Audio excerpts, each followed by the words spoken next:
حضرت خدیجہ الکبریٰ رضی اللہ تعالی عنہا نے حضور علیہ الصلوۃ والسلام کی حیات طیبہ کے ہر قسم کے دور دیکھے۔ وہ دور بھی دیکھا جب حضور حضرت خدیجہ الکبریٰ کے مال تجارت سے کاروبار کرتے تھے، پھر وہ دور بھی آیا جب حضور کو غاروں سے الفت ہو گئی، پھر کئی دن، یہاں تک کہ ایک مہینہ گھر بار کو چھوڑ کر جنگلوں میں غار ہرا میں خلوت قدوں میں چلے جاتے، جو لے جاتے، ستو لے جاتے، خشک غذا تھوڑی سی لے جاتے، 30 دن غار ہرا میں رہ کر عبادت کرتے رہتے۔ حضرت عائشہ صدیقہ رضی اللہ تعالیٰ عنہ فرماتی کہ حضور نے فرمایا کہ جب اعلان نبوت اور بعثت کا دور قریب آتا گیا، مجھے شہر کی رونقوں کی بجائے غاروں اور جنگلوں کی غیر آباد علاقوں سے محبت بڑھتی چلی گئی۔ حضور کئی دنوں کے لیے مراقبے کی خاطر چلے جاتے، گویا اعتکاف کرتے غار ہرا میں جا کر، معتکف رہتے، کبھی 7 دن، کبھی 10 دن، کبھی 30 دن، کبھی 40 دن، اور 40 دن تک کے لیے کسی ایک جگہ پر معتکف رہنا، عبادت میں بسر کرنا، یہ جو چلے کا تصور ہے یہ نبی اکرم صلی اللہ علیہ وسلم کی سنت سے ثابت ہے۔ 40 دن کسی ایک جگہ کو مختص کر کے عبادت کے لیے اور خلوت میں بیٹھ کر اللہ کی یاد کے لیے کبھی مختص کر دینا، تو اس کی اسلام میں اجازت ہے، اس کو ترک دنیا نہیں کہتے۔ ترک دنیا تب ہے کہ دنیا کو مستقلاً چھوڑ دیا جائے، لیکن کبھی دنیا سے دامن بچا کر کچھ لمحے صرف اپنے محبوب حقیقی کے تعلق کے لیے اگر وقف کر دیے جائیں اور وہ 40 دنوں کی نوبت کو بھی پہنچ جائے، تو یہ چلے کا تصور حضور کی سنت سے ثابت ہے۔ اور حضور کا یہی چلہ جاری تھا۔ جب 40 برس کی عمر کو پہنچے تو جبرائیل امین نبوت کے اعلان کا پیغام لے کر آ گئے۔ اور حضرت خدیجہ الکبریٰ رضی اللہ تعالیٰ عنہ وہ خوش نصیب ہیں جنہوں نے حضور علیہ الصلوۃ والسلام کے اعلان نبوت کا زمانہ پایا۔ حاضرین محترم، یہ وہ دور ہے جب حضور نبوت کا اعلان کرتے تو آپ کا اخلاق، آپ کا کردار، آپ کی سیرت سب کچھ لوگوں کے سامنے تھا۔ بتوں سے بیزاری سامنے تھی، شرک سے بیزاری سامنے تھی، کفر کے نظام سے نفرت اور بیزاری سامنے تھی۔ آپ کے رشتہ دار یہ بو سونگ چکے تھے کہ عنقریب یہ شخص جوان ہو کر یا بڑا ہو کر کسی ایسے نظام کا دائی بننے والا ہے جو نظام کفر اور شرک پر مبنی سارے نظام کو تباہ و برباد کر دے گا۔ اس لیے جس طرح حضور کی نبوت کا دور قریب آ رہا تھا، تو دشمنان اسلام کے دل دھڑکنے شروع ہو گئے تھے اور مخالفت بھی بڑھنے لگی تھی، تاہا کہ وہ دن آیا جب حضور پر اللہ رب العزت کی طرف سے 17 رمضان المبارک کے دن غار ہرا میں اقرأ باسم ربک الذی خلق کے الفاظ میں پہلی وحی نازل ہوئی۔ یار کو یار کا پہلا پیغام آیا۔ محبوب منتظر تھا، یہ چونکہ محبوب کے پیغام کی آمد کا دن قریب آ رہا تھا، یہی وجہ تھی کہ دل دھڑکتا تھا، ویرانوں سے محبت ہونے لگی تھی، اس لیے کہ جلوہ محبوب کا جو لطف ویرانوں اور خلوتوں میں آتا ہے وہ رونقوں اور جلوتوں میں کہاں آتا ہے۔ پردے اٹھنے کے قریب تھے، اس لیے شہروں کے ماحول کو چھوڑ کر کئی دن خلوتوں میں، غاروں میں بسر ہوتے۔ کسی کو کیا خبر تھی کہ اب حضور اس عمر میں جا کر رونقوں سے کیوں بیزار ہوتے جا رہے ہیں، خلوتیں کیوں پسند ہیں، غاروں کے لمحے کیوں پسند ہیں۔ یہ تو صرف غار میں معتکف رہنے والا جانتا تھا یا وہ حسن کا پیکر جانتا تھا کہ یہ محبوب سے ہم کلام ہونے کی خاطر، محبوب اپنے محبوب کے جلوہ بے نقاب دیکھنے کی خاطر، محبوب اپنے محبوب کا پہلا پیغام پانے کی خاطر اس غار کو منتخب کیے ہوئے ہے جس غار میں محبوب کا پیغام آنے والا۔ وہ دن آ پہنچا جب حجابات مرتفع ہو گئے اور نور ازدی کا آفتاب افق سے چمکا اور پہلا پیغام الوہیت جبرائیل امین کی معرفت حضور کے قلب انور پر اتار دیا گیا۔ اب چونکہ 40 برس خالصتاً بشری زندگی میں بسر ہوئے تھے اور اس پیغام الوہیت کے نزول نے بشری زندگی کے عوارضات اور لوازمات کے تحت حضور پر ایک عجیب سی کیفیت طاری کر دی۔ حضور کا کانپنا، حضور کو پسینہ آنا، کچھ لمحے کے لیے گھبراہٹ کا ہونا، یہ اس لیے نہ تھا کہ حضور کو معلوم نہ تھا کہ یہ کیا ہو گیا یا قلب انور اس بات کا اہل نہ تھا، نہیں، بلکہ صرف اس خاطر کہ پورے کے پورے جسمانی احوال 40 برس سے چونکہ بشری زندگی سے سازگار ہو گئے تھے، جس طرح ایک شخص روشنی میں رہتا ہو، اندھیرے میں بیٹھا ہو، روشنی کو جانتا ہے، روشنی میں دیکھتا ہے، سارا دن روشنی میں کام کرتا ہے، اور ایک شخص یکلخت اندھیرے میں بیٹھے بیٹھے کافی ساری روشنی اس کے سامنے آ جائے تو ایک لمحے بھر کے لیے اس کی آنکھیں چندیانے لگتی۔ یہ کچھ لمحے کے لیے آنکھوں کا چندیانا اس بات کی دلیل کبھی نہیں ہوتا کہ اس کو روشنی کی خبر نہیں ہے، اس کی آنکھیں روشنی سے شناسا نہیں ہے، اس کی تو ساری زندگی روشنی میں بسر ہوتی ہے۔ لیکن جب طویل مدت تک اندھیرے کے ماحول میں آنکھیں رہ رہ کر اندھیرے سے آشنا ہو جاتی ہے تو اچانک روشنی چمکتی ہے، تو یہ آنکھوں کی ایڈجسٹمنٹ میں ایک وقت لگتا ہے۔ آنکھیں جو ہے اس روشنی سے اپنے آپ کو ہم مزاج بنانے میں کچھ وقت لیتی ہیں، تو وہ یکلخت نئی روشنی کے چمکنے سے روشنی سے آشنا آنکھوں کو جو دشواری ہوتی ہے، بس وہی کیفیت حضور کی بشریت پہ طاری ہوئی۔ اس لیے کہ اس بشریت کو اس عالم نور اور عالم لاہوت سے جزباً منقطع اپنے تعلق کو منقطع کیے 40 برس گزر گئے تھے۔ اس سے پہلے بصورت نور حضرت آدم سے حضرت آمنہ تک کئی ہزار سال حضور کی زندگی کا سفر عالم نور کا تھا، اور حضرت آدم کی تخلیق سے پہلے حضور کی زندگی کا دور عالم ارواح کا تھا، اور عالم ارواح کی تخلیق سے پہلے کہیں حضور کی حقیقت کو عالم لاہوت میں رکھا گیا تھا، جس کا تصور بھی چشم انسانی کو نہیں ہو سکتا۔ تو پھر جس ہستی کی زندگی کا سفر اس وقت عالم لاہوت سے شروع ہوا ہو جب کسی مخلوق کی خلقت کا کبھی کوئی تصور نہ ہو، جب صرف اللہ ہو اور اس کے حبیب کا تخلیق کردہ نور ہو، اور پھر وہ عالم ارواح میں آئے، پھر وہ انبیاء اور رسول کی پشتوں میں آئے، پھر وہ حضرت آمنہ کے بطن اقدس سے متولد ہو، اور 40 برس پھر بشری زندگی میں سازگار رہے، تو جب اس پر پیغام الوہیت منکشف ہوگا تو لمحہ بھر کے لیے اس بشریت پر ایک خاص کیفیت کا طاری ہونا یہ قدرتی اور منطقی عمل ہوگا۔ اس لیے بشریت پر کچھ کانپی، ایک کیفیت طاری ہوئی۔ حضرت خدیجہ الکبریٰ کے پاس حضور آئے، فرمایا زملونی بصرونی، اے خدیجہ میرے ساتھ یہ ہوا ہے، میں نے یہ کچھ دیکھا ہے۔ جسم پر کپ کپی طاری تھی۔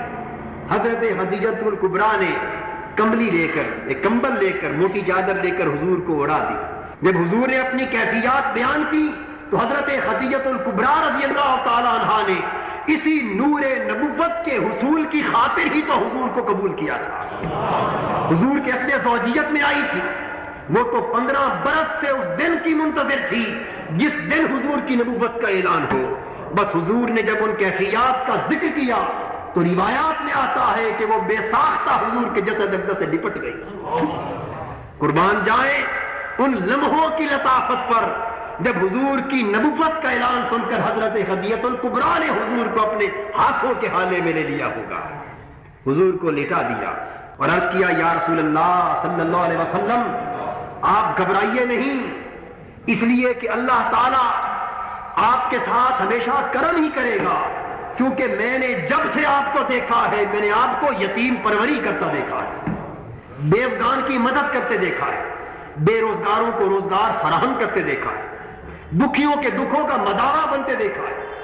ہر ایک کے دکھ کا مداوا بننے والے کے ساتھ خدا کی ذات لطف و کرم کے سوا اور کوئی حال برقرار نہیں رہ سکتی۔ اعلان نبوت کے بعد حضور کی نبوی زندگی کا آغاز ہو گیا، ہر سمت سے مخالفتیں بڑھ گئیں۔ نبوت کے اعلان کے بعد وسائل معاش منقطع ہو گئے۔ اب جب اعلان نبوت کا فریضہ سونپ دیا گیا اور تبلیغ رسالت کا فریضہ سونپ دیا گیا تو اب سامان تجارت لے کر منڈیوں میں جانا حضور کے لیے عملاً ممکن نہ رہا۔ اس لیے اب ساری زندگی توحید اور رسالت کے پیغام کی تبلیغ پر صرف ہونے لگی۔ زندگی کا ایک ایک لمحہ محبوب کے پیغام کو کرۂ ارض کے گوشے گوشے تک پہنچانے کے لیے وقت ہو گیا۔ اب نہ ذاتی کاروبار کے لیے کوئی وقت بچا،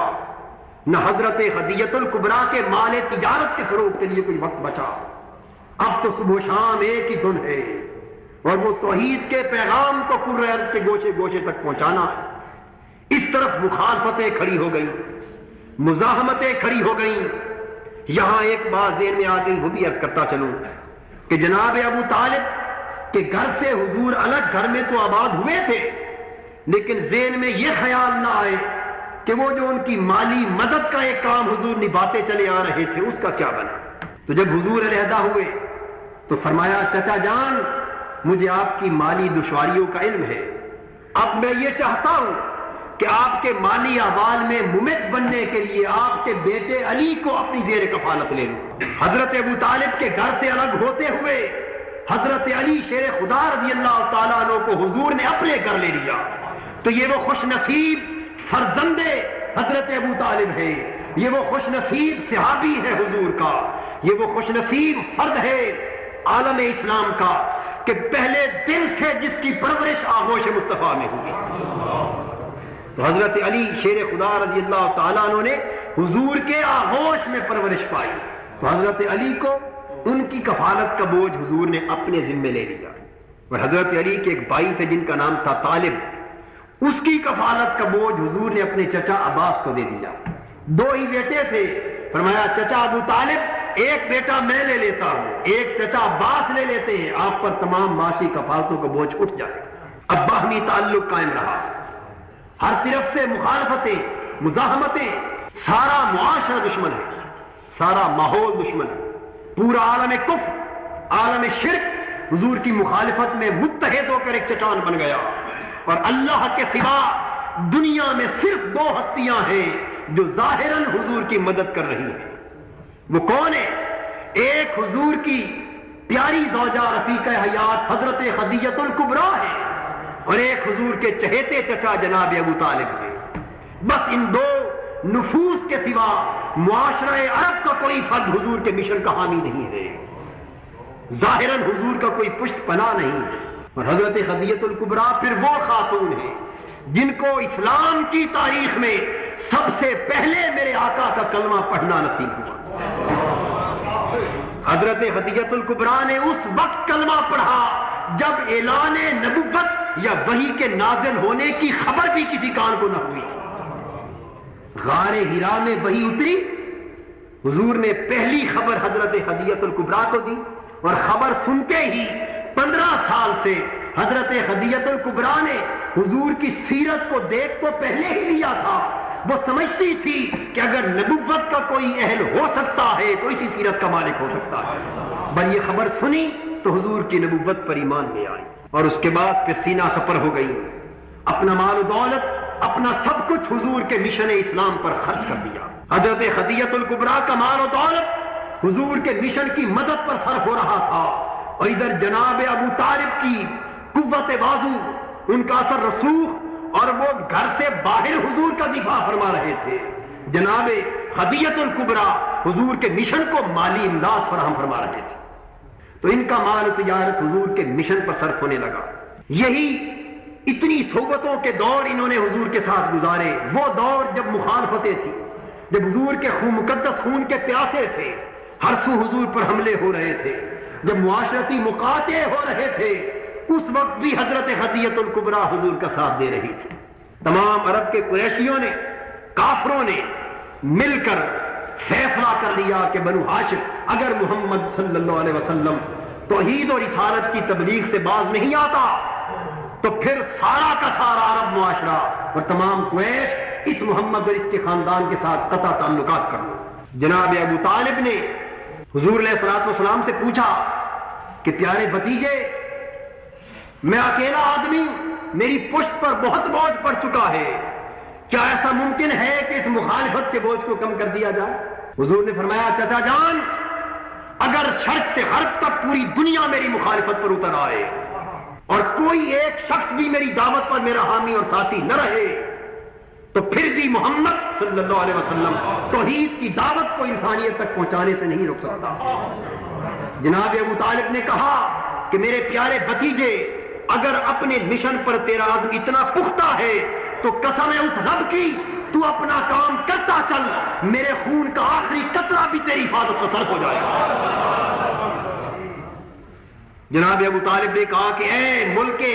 عرب کے واسیوں، تم جو چاہو کر لو، محمد صلی اللہ علیہ وسلم نہ اپنے مشن سے باز آ سکتے ہیں اور نہ میں ان سے تعلق توڑ سکتا ہوں۔ 3 سال کے لیے ایک گھاٹی میں حضور کو، حضور کی زوجہ حضرت ہدیۃ الکبریٰ کو، جناب ابو طالب کو، حضرت علی کو اور حضور کے سارے خاندان کو قید کر دیا گیا۔ 3 سال اس قید خانے میں، اس گھاٹی میں بسر کیے۔ حضرت ہدیۃ الکبریٰ کی عمر زیادہ ہو چکی تھی، کچھ عمر کی زیادتی، کچھ ضعف اور کمزوری نے اس حالت تک پہنچا دیا کہ آپ کچھ تکلیف میں مبتلا ہوگی۔ 3 سال کی اس قید اور صعوبت کے بعد جب حضور کی عمر مبارک 47 برس کو پہنچی تھی تو حضور شیب ابی طالب میں قید کیے گئے تھے۔ 50 برس کو عمر مبارک پہنچی تو آزادی ہوئی۔ 3 سال اس شیب میں گزارنے کے بعد جب باہر آئے تو اسی سال حضرت ہدیۃ الکبریٰ رضی اللہ تعالیٰ عنہ کا بھی انتقال ہو گیا، اور اسی سال اس ظاہر دنیا میں حضور کے بچپن سے لے کر اب تک کے واحد کفیل جناب ابو طالب کا بھی انتقال ہو گیا۔ یہ 2 ساتھی جو پہلے دن سے حضور کے دفاع کے ساتھی تھے، ان کے انتقال پر حضور کو اتنا رنج اور اتنا دکھ ہوا کہ اس سال کو حضور نے عام الحزن قرار دے دیا کہ یہ سال میری زندگی کے غم کا سال ہے۔ اور جب حضرت ہدیۃ الکبریٰ رضی اللہ تعالیٰ عنہ کا انتقال ہوا تو ان کی عمر 65 برس کے قریب تھی۔ 11 رمضان المبارک کی تاریخ تھی اور 10 سن نبوت تھا جب حضرت ہدیۃ الکبریٰ کا انتقال ہوا۔ انا للہ و انا الیہ راجعون۔